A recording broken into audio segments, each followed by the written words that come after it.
మన తండ్రి అయిన దేవుని నుండి ప్రభు అయిన యేసుక్రీస్తు నుండి కృపయు సమాధానము మీకు కలుగునుగాక. మన ప్రభువును రక్షకుడైన యేసుక్రీస్తు వారి యొక్క నామంలో మీకు వందనములు, శుభములు, దీవెనలు తెలియజేస్తూ ఉన్నాను. దేవుని మహాకృపను బట్టి మీరు మీ కుటుంబాలు క్షేమంగా ఉన్నారని మేము తలుస్తూ ఉన్నాము. కారణం మీ అందరి కొరకు విశ్వవాణి పరిచారకులంగా మీ కొరకే మేము ప్రార్థన చేస్తూ ఉన్నాం. ప్రతినిత్యము దేవుని సన్నిధానంలో మిమ్మను ఎత్తుపట్టుకుంటూ ఉన్నామని తెలియచేయడానికి నేను సంతోషిస్తూ ఉన్నాను. మీరు ఇస్తున్నటువంటి ప్రోత్సాహం, మీరు అందిస్తున్నటువంటి సహాయము, మా కొరకు మీరు చేస్తున్నటువంటి ప్రార్థన మమ్మల్ని ఎంతగానో ప్రోత్సహిస్తూ ఉంది. అందుకు గాను మీకు కృతజ్ఞతలని తెలియచేస్తూ ఉన్నాను. వాక్య ధ్యానంలోనికి వెళదాము. ఈ దినాన్ని గ్రామాలు సవార్థీకరణను గురించిన సందేశాన్ని మనం విందాం. భారతదేశం 80% గ్రామాల్లో ఉంది అనేటువంటిది సత్యం. మన మాజీ ప్రధానమంత్రి మొరార్జీ దేశాయ్ గారి యొక్క మాటల్లో గ్రామాలు అభివృద్ధి చెందితే దేశము అభివృద్ధి చెందుతుంది. కానీ దురదృష్టకరమైన సంగతి ఏంటనంటే, చదువుకున్నవారు, ఉద్యోగాలు చేస్తున్నవారు 80% మంది పట్టణాల్లోనే నివసిస్తూ ఉన్నారు. గ్రామాలు గ్రామాలుగానే ఉండిపోతూ ఉన్నాయి. చదువుకుని ఉద్యోగాలు చేస్తున్నవారు పట్టణాల్లో నివసించడం ద్వారా పట్టణాలు అభివృద్ధి చెందుతూ ఉన్నాయి. ఈవెన్ క్రైస్తవ సమాజాన్ని గురించి కూడా మనం ఆలోచన చేస్తే 80% మంది సేవకులు పట్టణాల్లో ఉంటూ ఉన్నారు. 20% మంది ప్రజలు ఉండేటువంటి పట్టణాల్లో 80% మంది సేవకులు ఉంటూ ఉన్నారు, సువార్థికులు ఉంటూ ఉన్నారు. 80% మంది ప్రజలు నివసిస్తున్నటువంటి గ్రామాల్లో కేవలం 20% మంది సేవకులు సువార్త చేస్తూ ఉన్నారు. ఎంతైనా సువార్త పట్టణాల్లో మారుమ్రోగుతూ ఉంది, పట్టణాల్లో విస్తారంగా ప్రకటించబడుతూ ఉంది, విన్నవారే వింటూ ఉన్నారు. కానీ ఒక్కసారి కూడా దేవుని యొక్క మాటలు విననటువంటి ప్రజలు గ్రామాల్లో ఉన్నారు అనడంలో అతిశయోక్తి లేదు. కానీ మన ప్రభు అయినటువంటి యేసుక్రీస్తు వారు ఆయన పరిచర్యలో గ్రామాలను గురించి ఎక్కువగా ఆయన ఆలోచించారు, ఆయన చింతించారు. గ్రామాల యొక్క పరిస్థితిని ఆయన పరిగణలోకి తీసుకుని ఆయన సువార్త ప్రకటించినట్లుగా చరిత్ర మనకి తెలియజేస్తూ ఉంది. ఈ దినాన్ని లేఖన భాగాల్లో ప్రస్తావించబడినటువంటి కొన్ని గ్రామాలు, వాటి యొక్క ఉనికిని మనం గమనిద్దాం. 3 రకాలైనటువంటి గ్రామాలను గురించి ప్రభు అయినటువంటి యేసుక్రీస్తు వారు ఆయన ప్రస్తావించారు. ఆయన 33.5 సంవత్సరాల పరిచర్య కాలంలో ప్రాముఖ్యంగా ఆ పట్టణాల్లో ఒకటి సమీప గ్రామాలు, రెండవది చుట్టుపక్కల ఉన్నటువంటి గ్రామాలు, మూడవది ఎదుట ఉన్న గ్రామాలు. సమీప గ్రామాల గురించి ఆయన చింత కలిగి ఉన్నారు. చుట్టుపక్కల ఉన్నటువంటి గ్రామాల గురించి ఆలోచిస్తూ ఉండేవారు. ఎదుట ఉన్నటువంటి గ్రామాలని ఆయన చూస్తూ ఉన్నట్టుగా ఆ పరిచర్యలో ఉన్నటువంటి పరిస్థితుల గురించి మనము గమనించగలం. ఈ గ్రామాల గురించి కొన్ని విషయాలు మనం ధ్యానం చేద్దాం. ఈ మాటలు వింటున్నటువంటి మనమంతా యేసు ప్రభువారు మనకు చూపించినటువంటి మార్గాన్ని మనం అనుసరించవలసిన వారంగా ఉన్నాం. మనం అనుసరించడం కొరకే ఆయన ఈ మాదిరిని మనకి చూపిస్తూ ఉన్నారు. లేకపోతే ఆ మాదిరిని ఆయన విడిచిపెట్టి వెళ్ళారు. ఆయన యొక్క డిసైపుల్స్ మనం, ఆయన యొక్క శిష్యరికం చేస్తున్న వారము, అనగా ఆయన అడుగుజాడల్లో నడవలసిన వారము, ఆయన్ని అనుకరించవలసిన వారం మనం. కనుక ప్రభువు ఆలోచించినట్టుగా, ప్రభువు చింతించినట్టుగా, ప్రభువు చూచినట్టుగా మనం కూడా చేయవలసిన వారంగా ఉన్నామని నేను జ్ఞాపకం చేస్తూ ఉన్నాను. లేఖన భాగాల్లో మార్కు సువార్త 1వ అధ్యాయంలో 38, 39, 40, 41, 42 వచనాల్లో సమీప గ్రామాల గురించి యేసు ప్రభువారు మాట్లాడుతూ ఉన్నారు. 38వ వచనాన్ని నేను చదువుతూ ఉన్నాను. ఆయన ఇతర సమీప గ్రామములలోనూ నేను ప్రకటించినట్లు వెళ్ళుదము రండి, ఇందు నిమిత్తమే కదా నేను బయలుదేరి వచ్చి తిని అని వారితో చెప్పెను. ఆయన గలిలయ అందంతటా వారి సమాజ మందిరములలో ప్రకటించుచు దయ్యములను వెళ్ళగొట్టుచు ఉండెను. ఒక కుష్ఠరోగి ఆయన యొద్దకు వచ్చి ఆయన ఎదుట మోకాళ్ళుని, నీకిష్టమైతే నన్ను శుద్ధినిగా చేయగలవని ఆయనతో చెప్పి ఆయనను వేడుకొనగా, ఆయన కనికరపడి చేయి చాపి వానిని ముట్టి, నాకిష్టమే, నీవు శుద్ధుడవు కమ్మని వానితో చెప్పెను. వెంటనే కుష్ఠరోగము వానిని విడిచెను గనుక వాడు శుద్ధుడు ఆయను. యేసు ప్రభువారు పరిచర్య చేసినటువంటి దినాలలో ఆయన ఇంకా చాలా పెందలకడే ఒక దినాన్ని లేచి ఆయన అరణ్యంలోనికి వెళ్ళి ఒంటరిగా ప్రార్థన చేస్తున్నటువంటి సమయంలో ఆయన శిష్యులు మరికొంతమంది ఆయన్ని వెతుక్కుంటూ వస్తూ ఉన్నారు. ఆయన కనుగొన్న తర్వాత, బోధకుడా, నిన్ను చూడడానికి, నిన్ను కలవడానికి చాలామంది ఇక్కడ కనిపెడుతూ ఉన్నారు అని చెప్పేసి వారి దగ్గరికి నువ్వు రావాలని శిష్యులు యేసు ప్రభువారిని బలవంతం చేసినప్పుడు యేసు ప్రభువారు వారికి ఇచ్చినటువంటి సమాధానం, ఇతర సమీప గ్రామములోనూ నేను ప్రకటించినట్లు వెళ్ళుదము రండి, ఇందు నిమిత్తమే కదా నేను బయలుదేరి వచ్చి తిని అని వారితో చెప్పెను. సమీప గ్రామాల్లోనికి వెళ్ళి సువార్త ప్రకటించడం కొరకే నేను తండ్రి దగ్గర నుంచి పంపించబడ్డాను. సమీప గ్రామాల గురించి నేను చింత కలిగి ఉన్నాను అని ప్రభు చెప్తూ ఉన్నాడు. ఎందుకు సమీప గ్రామాల్లో గురించి ఆయన చింతిస్తూ ఉన్నాడు అని మనం గమనిస్తే, గ్రామంలో ఉన్నటువంటి ఆ పరిస్థితులు మనకి కనబడుతూ ఉంటాయి. బంధకాలు, బాధలు, అవమానము, ఒంటరితనము, వాటన్నిటి నుంచి విడుదల పొందాలి అని కోరుకున్నటువంటి ప్రజలు గ్రామాల్లో ఉన్నట్టుగా ఈ లేఖన భాగాల్లో మనం చూస్తూ ఉన్నాం. వారికి ఒక విమోచకుడు కావాలి, వారిని విడిపించేవారు ఉండాలి. ఆ సందేశాన్ని ఈ యొక్క భాగంలో మనం గమనించవలసిన వారంగా ఉన్నాం. వారికి ఒక సరైనటువంటి మార్గాన్ని చూపించేవారు కొరకే ఆ గ్రామాలు ఎదురు చూస్తూ ఉన్నాయి.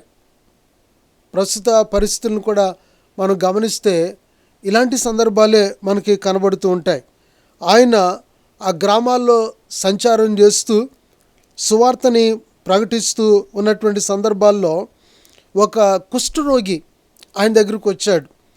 ఆయన దగ్గరకు వచ్చి ఆయన ఎదుట మోకాళ్ళుని, నీకిష్టమైతే నన్ను శుద్ధినిగా చేయగలవని ఆయనతో చెప్పి ఆయన్ని వేడుకుంటా ఉన్నాడు.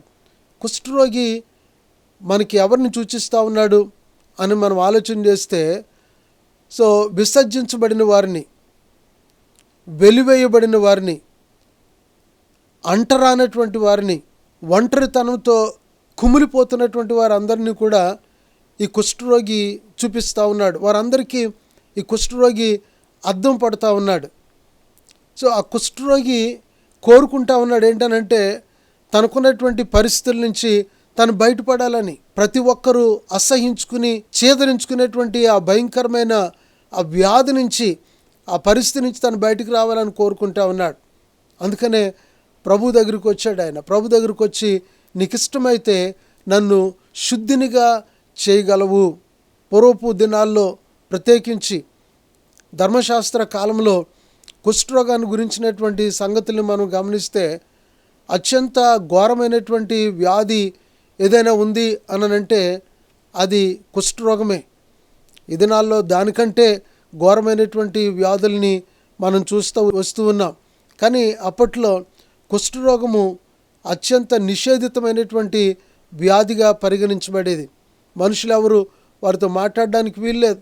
ఎవరైనా వారితో మాట్లాడినా, వారి గాలి తగిలినా, లేదంటే వారి దగ్గరలో ఉన్నా వానితో పాటుగా వారు అపవిత్రులైపోతారు అనేటువంటిది ధర్మశాస్త్రం చెప్తున్నటువంటి సంగతి. అలాంటి పరిస్థితుల్లో ఉన్న ఈ కుష్ఠరోగి అలాంటి వారిని మనకు సూచిస్తూ ఉన్నాడు. అలాంటి వారందరూ ఏం కోరుకుంటా ఉన్నారు అని అంటే వారి పరిస్థితి నుంచి వారు బయటికి రావాలి.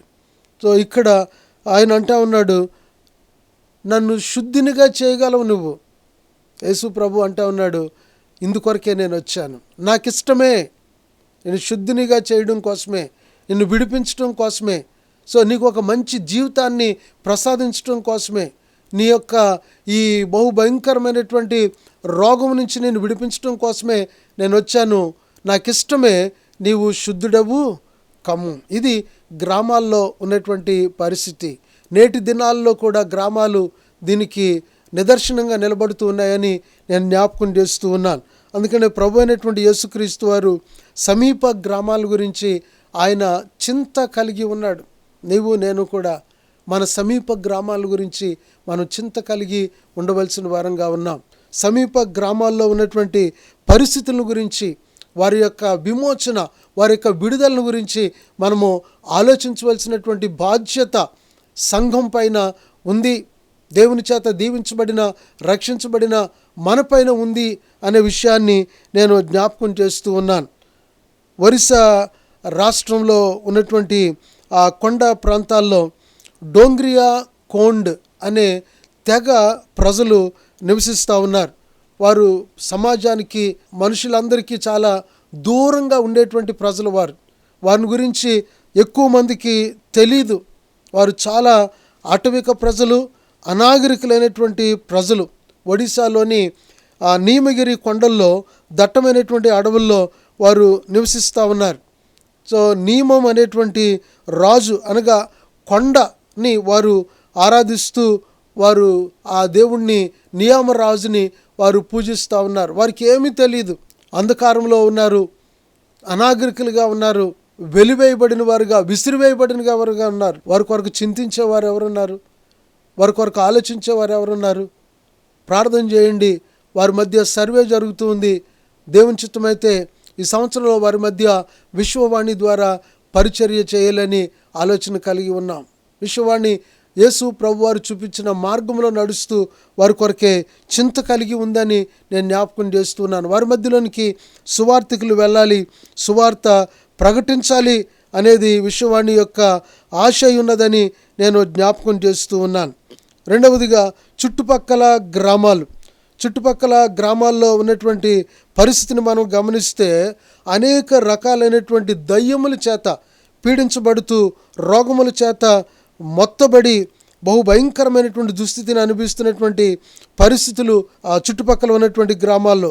అక్కడ వైద్యుడు లేడు, అక్కడ వారిని విడిపించేవారెవరు లేనటువంటి పరిస్థితి. మార్కు సువార్తలో 6వ అధ్యాయము 6, 7, 8, 12, 13 వచనాల్లో ఈ యొక్క గ్రామాల గురించి ప్రభువైనటువంటి యేసుక్రీస్తు వారు ఆలోచన చేస్తూ ఉన్నారని నేను జ్ఞాపకం చేస్తూ ఉన్నాను. మార్కు సువార్తలో ఆ మాటలు మనం గమనిస్తాం. 6వ అధ్యాయంలో 6వ వచనం నుంచి కొన్ని మాటలు నేను చదువుతూ ఉన్నాను.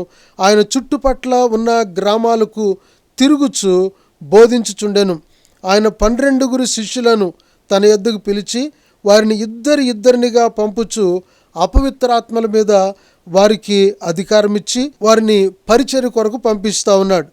12, 13 వచనాల్లో చూస్తే, కాగా వారు బయలుదేరి మారు మనసు పొందవలనని ప్రకటించుచు అనేక దయ్యములను వెళ్ళగొట్టుచు నూనె రాచి అనేకులగు రోగులను స్వస్థ పరుచుచుండిరి. దేవుని నామానికి స్తోత్రం కలుగును గాక. యేసు ప్రభు వారి యొక్క పరిచర్య విధానం, ఆయన సమీప గ్రామాల గురించి ఆయన చింతిస్తూ ఉన్నాడు. చుట్టుపక్కల ఉన్నటువంటి గ్రామాల గురించి ఆలోచిస్తూ ఉన్నాడు. సో వారికి సువార్తను ప్రకటిస్తూ ఆయన శిష్యులను చుట్టుపక్కల గ్రామాలకు పంపించి వారికి ఉన్నటువంటి దుస్థితి నుంచి, దురావస్థ నుంచి సువార్త ప్రకటించడం ద్వారా వారికి ఒక విడుదలను ఆయన కలుగజేస్తూ ఉన్నట్లుగా మనం చూస్తూ ఉన్నాం.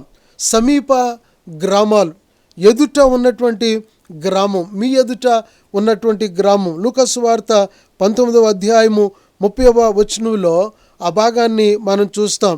ఎదుట ఉన్న గ్రామానికి వెళ్ళండి, అక్కడ కట్టబడినటువంటి గాడిద పిల్ల మీకు కనబడును, దాన్ని మీరు విప్పుకొని రండి అని ఆయన శిష్యులకు చెబుతా ఉన్నాడు. మన ఎదుటే ఉన్నటువంటి గ్రామాలు, చాలామంది ప్రజలు ఆయా రకాలైనటువంటి కట్టుబాట్ల చేత, మంత్రశక్తుల చేత, ఆచార సంబంధమైనటువంటి భక్తి చేత వారు కట్టబడి ఉన్నారు. వారి కొరకు ప్రభువు ఆలోచిస్తూ ఉన్నాడు, వారిని చూస్తూ ఉన్నాడు ప్రభు. ఈ ప్రత్యేక సమయంలో ప్రియమైనటువంటి దేవుని సంగమా, ఈ మాటలు వింటూ ఉన్నాం. మన యొక్క తరములో మనము కూడా ఈ రకమైనటువంటి సువార్త చేయవలసిన ఆవశ్యకత దేవుడు మనకి జ్ఞాపకం చేస్తూ ఉన్నాడు. సో మన యొక్క సమీప గ్రామాలకి మనం సువార్త అందించవలసిన వారంగా ఉన్నాం. మన యొక్క చుట్టుపక్కల ఉన్నటువంటి గ్రామాలకి సువార్త అందించవలసిన వారంగా ఉన్నాం. మన ఎదుట ఉన్న గ్రామాల యొక్క దుస్థితిని చూడవలసిన వారంగా ఉన్నాం. ఇది ప్రభువు నీ నుంచి, నా నుంచి కోరుకుంటా ఉన్నాడు. మన చుట్టూ ఇలాంటి పరిస్థితులు ఎన్నో ఉన్నాయి. వాటి కొరకు ఆలోచిద్దాం, వాటి కొరకు ప్రార్థన చేద్దాం, వాటి కొరకే మన గుప్పులు విప్పుదాం. దేవుడు మనల్ని దీవించిన కొద్దీ, మన సామర్థ్యము కొలది ఆ గ్రామ ప్రజల్ని ప్రభు దగ్గరికి నడిపించడం కొరకే మనం ముందుకు వెళదాం. అట్టి కృప పరిశుద్ధాత్మ దేవుడు మీకు అనుగ్రహించునుగాక. చిన్న ప్రార్థన చేద్దాం. ప్రేమ కలిగిన తండ్రి, మీకు వందనాలు చెల్లిస్తూ ఉన్నాం ప్రభువారు. నాయన, మా దినాల్లో మా చుట్టుపక్కల ఉన్న గ్రామాలు, మా సమీపంగా ఉన్న గ్రామాలు, మా ఎదుట ఉన్న గ్రామాలు బంధకాల్లో ఉన్నాయి నాయన, పాపంలో ఉన్నాయి, అనేక రకాలైనటువంటి నాయన కట్టుబాట్లలో ఉన్నాయి, విగ్రహారాధనలో ఉన్నాయి. వాటన్నిటినీ నాయన విడిపించే బాధ్యత నీ బిడ్డలంగా మిమ్మల్ని వెంబడిస్తున్నటువంటి మా పైన మీరుంచారు ప్రభు. కనుక ప్రార్థన చేస్తూ ఉన్నాం, మమ్మల్ని బలపరచండి. గ్రామాల్లో ఉన్నటువంటి ప్రజల యొక్క విడుదల కొరకే మాకు చింత పుట్టించండి, ఆలోచన పుట్టించండి, వాళ్ళని చూచే కన్నులు దయచేయండి. తద్వారా నీ చిత్తాన్ని భూమి మీద నెరవేర్చడానికి మమ్మల్ని అందరినీ బలపరచండి. వందనాలు చెల్లిస్తూ మీ చేతులకు మమ్మల్ని అప్పగించుకుంటూ యేసు నామములో ప్రార్థన అడిగి వేడుకుంటున్నాము తండ్రి, ఆమేన్. ఇప్పుడు మన పరమ తండ్రి అయిన దేవుని ప్రేమ, కుమారుడైన యేసుక్రీస్తు వారి యొక్క కృప, నిత్యము మనల్ని బలపరుస్తూ నడిపిస్తున్న పరిశుద్ధాత్మ దేవుని యొక్క అన్యోన్య సహవాసము సదాకాలము మనకు తోడై ఉండి నడిపించును గాక. ఆమేన్, ఆమేన్, ఆమేన్. అందరికీ వందనాలు. God bless you.